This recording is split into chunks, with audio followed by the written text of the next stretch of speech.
Chapter 2. An unrelated expedition and the unnecessary creation of a Holy Land replica. 2.1. Abraham and the angels leave Antarctica. Having installed mind control chips in all his extended family members' brains had a negative side effect for Abraham. He was constantly reminded of how much they despised him, while he was certain that they had hated him before as well. It had not bothered him back then, as he had lived oblivious and happy scheming in his ivory tower, the penthouse level of Goldstein Tower. Now, however, he was constantly reminded of their bitching and scheming against him, and he has had enough. It was time for Abraham and his henchmen angels to leave Earth and head to B528A, the future Eden, in Abraham's luxurious spaceship, the Golden Penny. Leaving Earth came with both an advantage and a disadvantage. His relatives ended up being out of range for his alien mind control chips. For unclear reasons, the aliens that were able to travel across the Milky Way posing as gods were unable to give their mind control technology long-range capabilities, meaning that Abraham would not be able to bully and intimidate his relatives from Eden. On the bright side, he would not need to listen to their whining either. Convincing Lucifer and the other 29 this far unnamed angels to come with him to Eden had been a bit trickier. But Abraham had won their enthusiasm when he promised to also bring his super sexy female assistants to Eden. Once they had left Earth, Lucifer realized that Abraham was lying, that the sexy female assistants were not coming. But at least he could have fun on his regular holidays and time off. Yeah, right, Lucifer. Chapter 2.2. An unrelated expedition to Tau Ceti. As promised, at the Terran Council meeting, Abraham funded the expedition to build a penal colony around Tau Ceti over 100 years' travel away. He did this despite being told by the other faction leaders that the expedition was unnecessary, and Abraham could just take as many Martian prisoners as he needed for his Bronze Age god roleplay. Suffering from dementia, Abraham had already forgotten that the other faction leaders knew about his Eden project and insisted that the Eden project didn't exist. The settlement of Tau Ceti was met with roughly as much enthusiasm as the settlement of Australia was a millennium earlier. But hey, if you are a prisoner in a terrible detention center on the moon, what harm is there in trying something new? The 30,000 Martian prisoners were then cryogenically frozen and stored on 10 large ships, with the course set for the Tau Ceti solar system. Abraham then secretly ordered one of the ships to be diverted to Eden, while the other 9 ships heading towards Tau Ceti. The fate of the 9 ships heading towards Tau Ceti was never mentioned again, but presumably they were still in transit by the end of the trilogy. The fates of the last ship's inhabitants were a lot more detailed, though, as they ended up Abraham's subjects on Eden, his top secret Bronze Age colony. Chapter 2.3. Lucifer, the Debt Collector. As expected, Abraham's disgruntled relatives had no interest in paying Abraham's huge bills for the Eden project, and they stopped paying as soon as they were out of range for the tyrannical plutocrats' alien mind control technology. This situation added another job title of Lucifer's long resume as Abraham's henchman, the debt collector. Abraham sent Lucifer and a group of 5 other angels to Earth to gatecrash the House Goldstein board meeting and make sure that the others paid the bills for all Abraham's follies. Lucifer and his group arrived in orbit over Goldstein Tower, and Lucifer was trying to figure out how to access the meeting. The way he normally got to Abraham's penthouse, via the main entrance taking the lift, was probably not the best idea. He highly doubted that the new management would appreciate the arrival of the former management's accomplices, and although Lucifer was a genetically engineered super soldier, he very much preferred to not fight the entire Goldstein army to trespass the board meeting. But then Lucifer remembered something.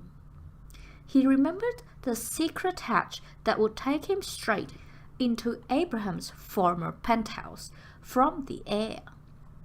Why anyone in their right mind would build an entry to one's penthouse at 3,000 meters height was beyond Lucifer. But the door was definitely there, and with a bit of luck, no one had changed the access codes to the door in the last 5 years. Lucifer and his fellow angels dropped from low orbit in the futuristic battle armors with built-in fusion thrusters and attached angel wings. The attached angel wings were purely for decoration, but Lucifer thought they looked cool and made for a good entrance, so he decided to keep them on. Lucifer approached the door, and to his great relief, the access codes were still the same, and the door opened. The angel wings, however, caused an issue. They made him too big to get through the damn tiny door. After struggling for a while, he remembered that there was an eject button for the angel wings. Happy with his realization, he pressed the button and the wings detached, hitting Malfat, his colleague, in the head. This knocked Malfat unconscious and sent him crashing towards the ground. Ouch! Eventually, Lucifer and his fellow henchmen managed to storm the board meeting, shocking the delegates. Isaac Goldstein said, "So it was you idiots making all that noise? I thought it was the pest controller. I just called HR to have him sacked." "You are Terence Lowenstein, our former employee, aren't you?" Lucifer shed a tear of joy. He was moved by Isaac's comment. Not only did he remember Lucifer 5 years later, but he also called him by his real name as well. But then Lucifer got angry. Former employee, was this the reason he had not gotten paid? He decided to speak up. Lucifer said, "Yes, I'm Terence Lowenstein, a current employee, and I'm here to collect my pay." Isaac Goldstein said, "Wouldn't it be easier to just set up a query with the payroll department about that?" Lucifer said, Perhaps. But I'm here to settle a bigger account as well." "Why have you stopped sending shipments to our Grandmaster Abraham's Holy Eden project?" Isaac Goldstein said, "Because it is stupid and it is driving us broke. Lucifer said, those are two good reasons, but my question was rhetorical. You need to start sending shipments or I'll have to kill you with the alien mind control technology. Abraham Goldstein said, isn't it a bit excessive to threaten us with the obscure magical technologies when you are also aiming an assault rifle at us? Lucifer said, yes, but my obscure magical technologies can kill everyone in House Goldstein, while my rifle can only kill the ones that are in this room. Abraham Goldstein said, good point. Tell Abraham that I will pay up and resume the shipments. Lucifer said, you choose wisely. Malfat, Hashmalim, Seraphim, and Ishmael will stay back and make sure that you keep your promises. Hashmalim said, Master Lucifer, you accidentally killed Malfat when you released the angel wings, knocking him unconscious and sending him crashing into the ground. Lucifer said, oh shit, I forgot about that. Don't tell the boss. Oh well, the three of you stay here and make sure Isaac and the board are paying up. Nuriel and I will head back to Eden now. Lucifer and Nuriel headed out the same way they came in, this time without getting stuck in the door. They then used their futuristic fusion thrusters and headed back to their spaceship floating in low orbit. Once they were back on their spaceship, Nuriel spoke.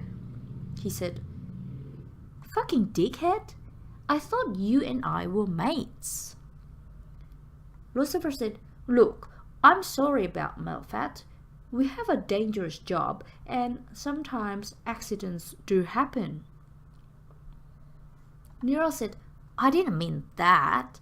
I meant the fact that you are bringing only you and me back to Eden while the others are going to have the time of their lives, enjoying good food and drinks, as well as the company of Abraham's former sexy assistants. Lucifer said, wait, are they still working there? Nuriel said, yes, I saw one of them hiding when we stormed in. Lucifer said, oh shit. Lucifer gazed down into the darkness of space, completely demoralized. While the colleagues he left on Earth would have the time of their lives, he had condemned himself to another decade of building Abraham's stupid space colony. Ah!